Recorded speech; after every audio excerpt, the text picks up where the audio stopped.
The Double Standard. Part 1. The conflict begins.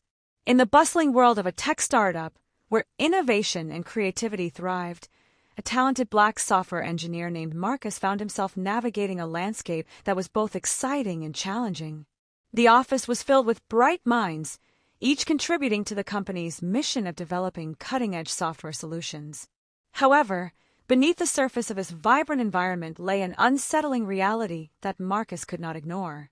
Despite his impressive qualifications and a track record of successful projects, Marcus often felt the weight of a double standard.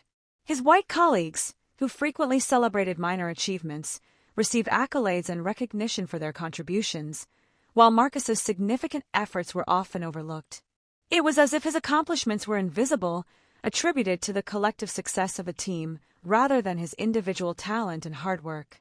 During team meetings, Marcus would present his ideas with enthusiasm, only to see them met with indifference or overshadowed by the suggestions of his peers. "Great idea, Marcus," one colleague would say, but moments later, another would present a similar concept, receiving enthusiastic applause. The pattern was disheartening, and Marcus began to feel the sting of exclusion. He often left meetings questioning his worth and wondering if his race played a role in the lack of recognition. As the weeks turned into months, the frustration began to build within him.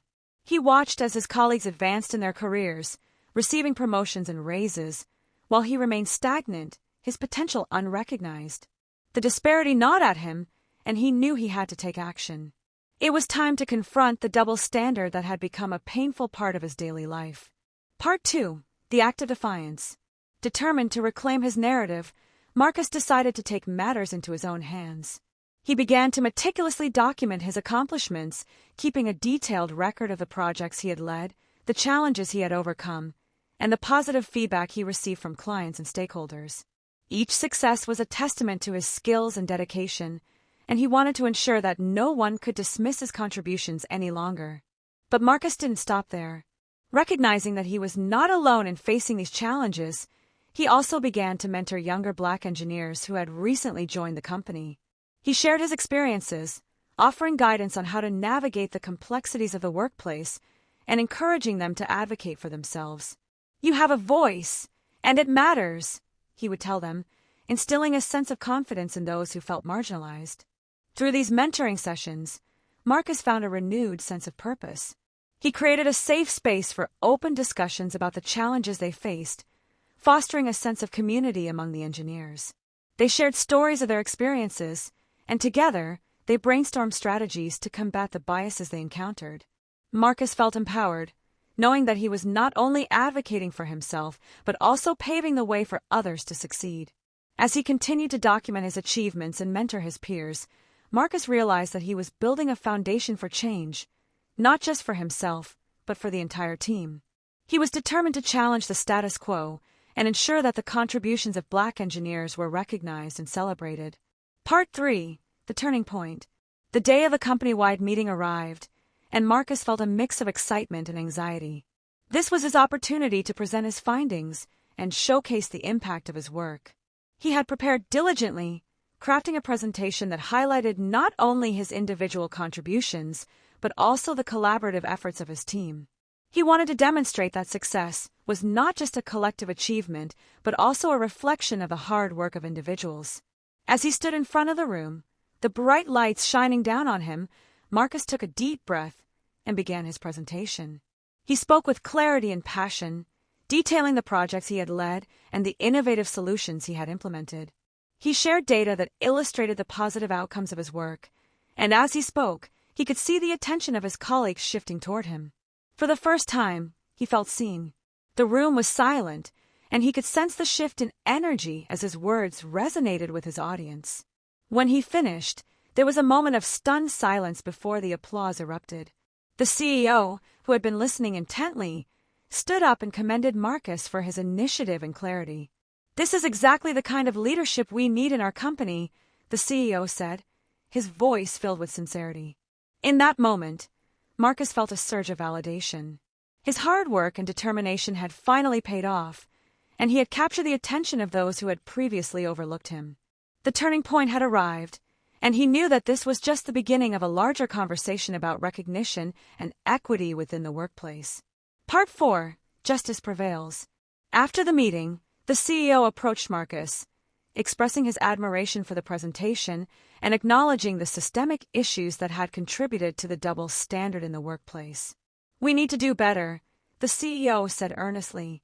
"We need to create an environment where every employee feels valued and recognized for their contributions, regardless of their background."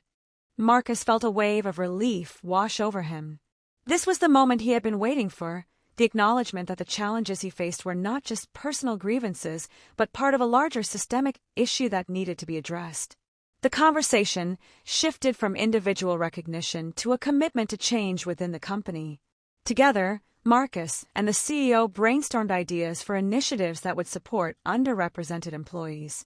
They decided to implement a mentorship program aimed at fostering diversity and inclusion within the organization. The program would pair experienced employees with those from marginalized backgrounds, providing guidance, support, and opportunities for professional development. As the program took shape, Marcus was invited to lead the initiative. He felt a sense of pride and responsibility, knowing that he could help create a more inclusive workplace for others.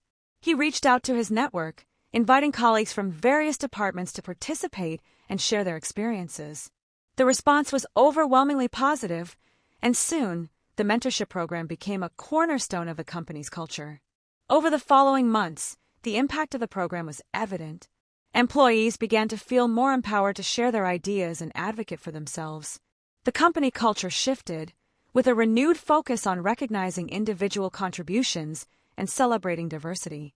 Marcus's efforts not only changed his trajectory, but also fostered a sense of belonging among his colleagues. As he reflected on his journey, Marcus realized that his courage to speak up had sparked a movement within the company. He had transformed his frustration into action, paving the way for a more equitable workplace. The double standard that had once overshadowed his career was now being dismantled, and he felt a deep sense of fulfillment knowing that he had played a role in creating positive change. In the end, Marcus's story became a testament to the power of resilience and advocacy. He had not only fought for his own recognition, but had also uplifted others along the way.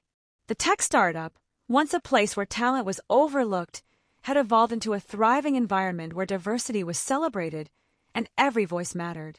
Marcus knew that the journey was far from over, but he was ready to continue advocating for change, ensuring that the future of the company was brighter and more inclusive for everyone.